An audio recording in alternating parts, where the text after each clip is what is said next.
America మాజీ అధ్యక్షుడు Donald Trump పై కాల్పులు జరిగాయి. పెన్సిల్వేనియా రాష్ట్రంలోని బట్లర్ సిటీలో ఎన్నికల ప్రచారంలో భాగంగా ఆయన ప్రసంగిస్తుండగా ఈ సంఘటన జరిగింది. దీంతో గాయాలైన ట్రంప్ వెంటనే ఆసుపత్రికి తరలించారు.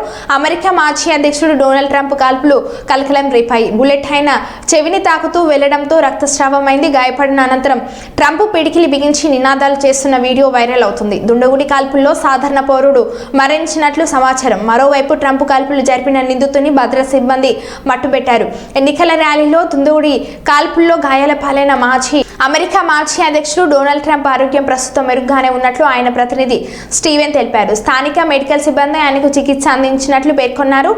ఈ సంఘటనలో త్వరగా స్పందించిన భద్రతా సిబ్బందికి ధన్యవాదాలు తెలిపారు. మరోవైపు ట్రంప్ త్వరగా కోలుకోవాలని Tesla chief Elon Musk tweet చేశారు.